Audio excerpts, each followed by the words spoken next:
इस वीडियो में हम लोग आपके क्लास 12 के साइकोलॉजी अर्थात कि मनोविज्ञान के प्रैक्टिकल एग्जामिनेशन के क्वेश्चन को देखेंगे, समझेंगे कैसे कैसे प्रश्न पूछा जाता है, इसमें का जवाब आपको कैसे देना होता है। जिन जिन छात्रों का भी साइकोलॉजी अर्थात कि मनोविज्ञान का प्रैक्टिकल एग्जाम नहीं हुआ है तो उनके लिए बिल्कुल ओरिजिनल प्रश्न पत्र है। आपके कॉलेज में बिल्कुल ऐसा ही प्रश्न आएगा, तो आप पहले से इस प्रश्न को देखकर तैयार करके जा सकते हैं। तो यहाँ पे देखिए लिखा गया इंटरमीडिएट प्रैक्टिकल एग्जामिनेशन 2021 जो अभी एग्जाम चल रहा है उसका एनुअल अर्थात कि बोर्ड एग्जाम का प्रश्न पत्र है साइकोलॉजी मनोविज्ञान आईए इंटरमीडिएट ऑफ आर्ट। जैसे आपको 14 प्रश्न पूछा गया है और इस प्रश्न को हल करने के लिए आपको 3 घंटा 15 मिनट का समय दिया गया है। आप जानते हैं कि आपके साइकोलॉजी का भी आपका प्रैक्टिकल सब विषय की तरह 30 मार्क्स का ही होता है। एक एक प्रश्न को लेकर समझते हैं। यहाँ पे देखिए इंस्ट्रक्शन आपको दिखाई दे रहा है, यहाँ पे इस साइड में सिर्फ इंस्ट्रक्शन दिया गया है।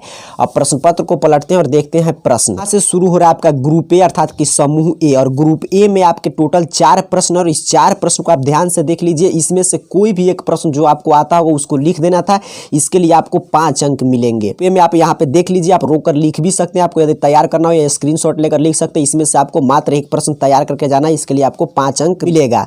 और दूसरे ग्रुप की बात से शुरू हो रहा है आपका समूह ब अर्थात कि ग्रुप बी, भी टोटल 4 प्रश्न दिया गया और इस 4 प्रश्न में से आपको किसी एक प्रश्न का जवाब देना है, इसके लिए आपको 7 अंक दिया जाएगा। और इसका आंसर आपको इजिली आप मनोविज्ञान का पतला सा गेस गाइड या कोई भी बुक रखे होंगे या आप प्रैक्टिकल कॉपी तैयार करने के लिए प्रैक्टिकल का बुक होंगे, उसके अंत में देखेगा इसका आंसर आपको इजिली मिल जाएगा। प्रश्न पत्र को पलटकर इस साइड पहुंचेगा तो यहाँ पे दिखाई देगा आपको ग्रुप सी अर्थात कि समूह स, और यहाँ पे भी आपको 4 प्रश्न है। देखिए 9 से शुरू हो रहा है 12 तक प्रश्न है। इस 4 प्रश्न में से भी एक का ही आपको जवाब देना था, इसके लिए आपको 7.5 अंक दिया जाएगा अर्थात कि 7.5 अंक ग्रुप में आपको मिलेगा। इसमें से 4 का में से किसी एक का जवाब दीजिएगा तो आपका 7.5 अंक इसके लिए मिलेगा, हो गया 15 अंक, और फिर 5 अंक यहाँ पे आपको मिल गया तो 20 अंक आपका लिखित परीक्षा होता है। ये बात करते हैं आपके शेष 10 अंक है वो किसके लिए मिलेंगे। लिए आपको एक प्रैक्टिकल का कॉपी, जो आप प्रैक्टिकल का कॉपी तैयार करते हैं उसको आपको जमा करना होगा ये प्रश्न लिखने के बाद, तो उसके लिए आपको 5 अंक दिया जाता है। और कुछ मौखिक प्रश्न आपके कॉलेज के जो टीचर होंगे पूछ सकते हैं इसी विषय से संबंधित, तो उस पे के लिए 5 अंक, और बहुत सारे कॉलेजों में नहीं पूछा जाता, इसके लिए कुछ पैसा ले लिया जाएगा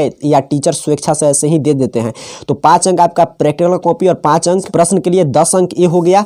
और ये प्रश्न आप ध्यान से देख लीजिए, कोई आप एक तैयार करके चल जाइएगा, इसके लिए आपको 7.5 अंक मिलेगा। इसमें से कोई एक प्रश्न आप लिख दीजिएगा तो इसके लिए भी आपको 7.5 अंक, और इसमें से कोई एक प्रश्न लिखिएगा तो इसके लिए 5 अंक। देखा कि कैसे कैसे प्रश्न आए हैं मनोविज्ञान के प्रैक्टिकल एग्जामिनेशन में, और जिनके कॉलेज में एग्जाम नहीं है उनके लिए तो ये ओरिजिनल प्रश्न पत्र है। ऐसा ही प्रश्न पत्र आपको मिलेगा तो आप पहले से तैयार करके जा सकते हैं। आप सभी को बहुत बहुत धन्यवाद।